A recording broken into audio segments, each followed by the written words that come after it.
Captain Curious, what does the small intestine do?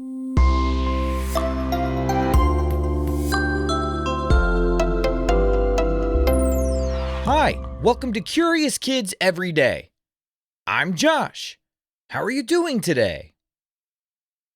It's so good to hear from you. It's time for a new Captain Curious adventure.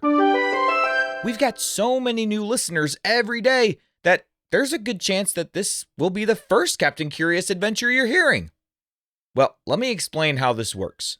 See, in most episodes of Curious Kids Every Day, I explain how something works. But on Captain Curious, we imagine we're actually a part of an adventure. For example, right now, we're learning about the digestive system. But in order to do that, we're imagining that we're shrunk down super small and we're making the journey through the digestive system that your food makes. We already explored the mouth and the esophagus and the stomach, and now we're about to enter the small intestine. We're trying to figure out what it was that the imaginary astronaut ate that is giving him a tummy ache. And so far, we've found a clue. Just one clue. It's the numbers 1 through 12. That's all the clue we've got so far. Maybe we'll find another clue today? Well, are you ready to explore the small intestine? All right, let's do it.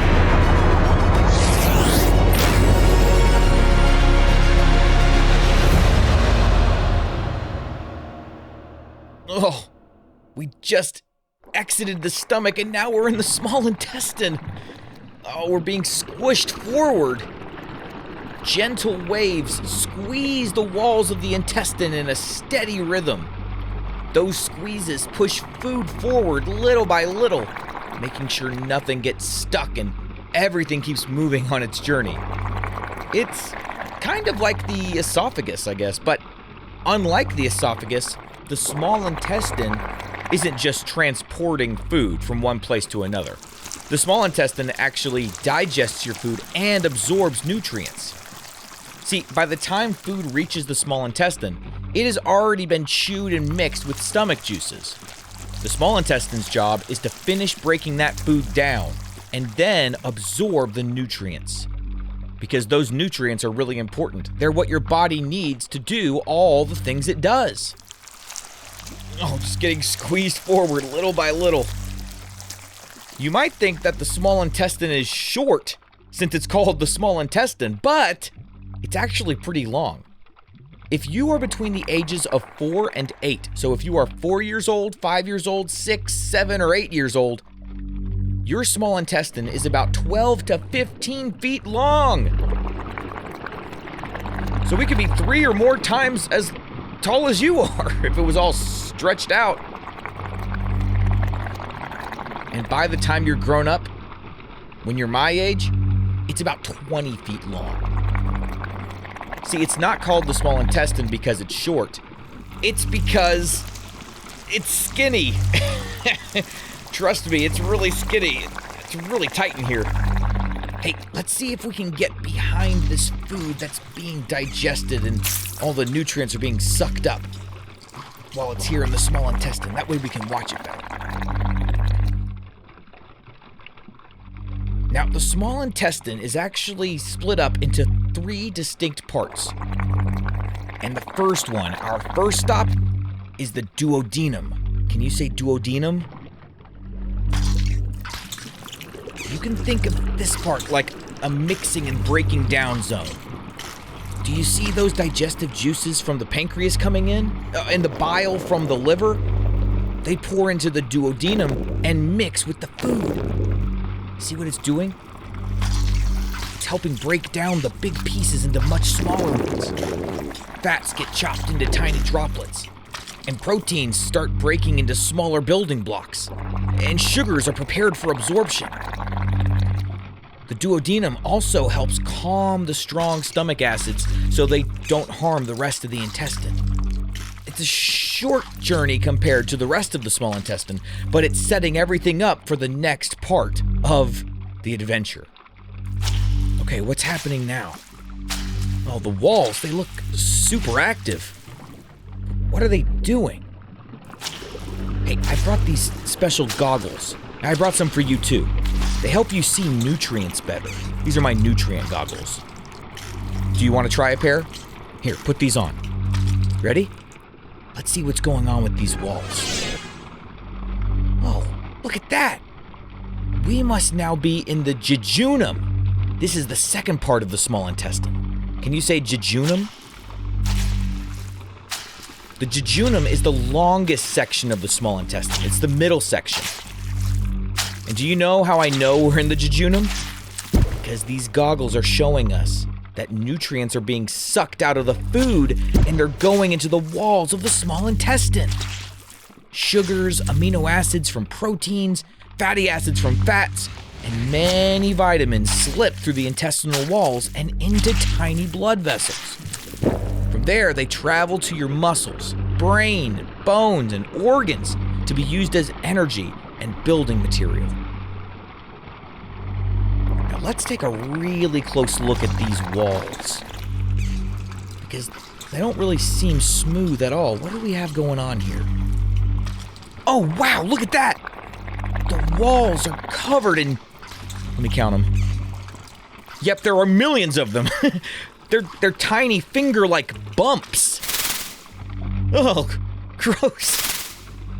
They're called villi. Can you say villi? Each one is packed with blood vessels. These are what suck up the nutrients. Hey, what's this? I see something on the villi. Let me get a little closer. What is that? It's oh wow, it's a battery. It's very small, but you know what? It looks like it has been shrunk down. I think that if this battery were the normal size, it would be huge. Honestly, this looks like a battery that powers a huge machine. Huh. Is this one of our clues? Maybe we should hang on to this. Okay, it looks like we're almost done going through the duodenum. And there's one more section of the small intestine. It's called the ileum. Can you say ileum? You can think about the ileum like a last check at the end of a line to make sure that everything that should have been sucked out of the food has been. It takes out any remaining nutrients that were missed earlier, especially certain vitamins and bile salts that your body wants to reuse. The ileum also plays a role in your immune system, helping your body recognize harmful germs and keeping you healthy. By the time food reaches the end of the ileum, what's left is mostly just waste and water, ready to move on to the next stage. What is that next stage? Where are we heading next? At the very end of the small intestine, I'm seeing... it looks like a valve. Yep, the leftover materials, after everything else has been sucked out, they reach a special doorway called the small intestine valve. This valve opens just enough to let the leftovers pass into the large intestine. By this point, most nutrients are already safely in your bloodstream, and what remains is just mostly undigested material and water. That means that the small intestine's job here is complete.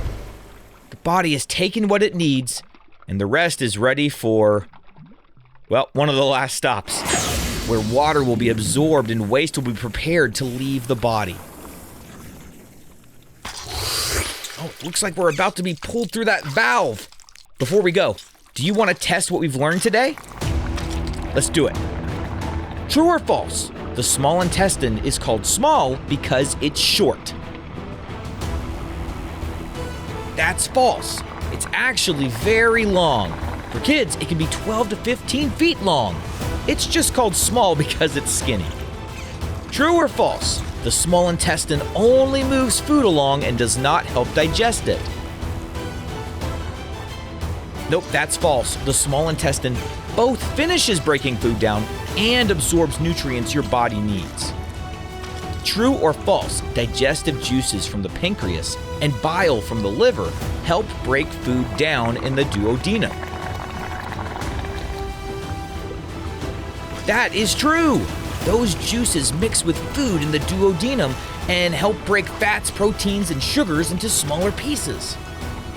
True or false, the villi are tiny bumps that help nutrients move from food into the bloodstream. That is true! Oh, the valve is opening! Oh, I sure hope that large intestine means that there's a little more room in there. Here we go!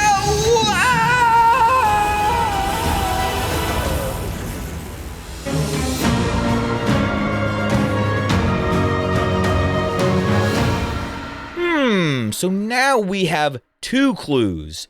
The numbers 1 through 12, and then a large battery that seems like maybe it's used to charge a big machine. What was it that the imaginary astronaut ate? Well, our digestive system adventure comes to an end next week, so it won't be long until we find out.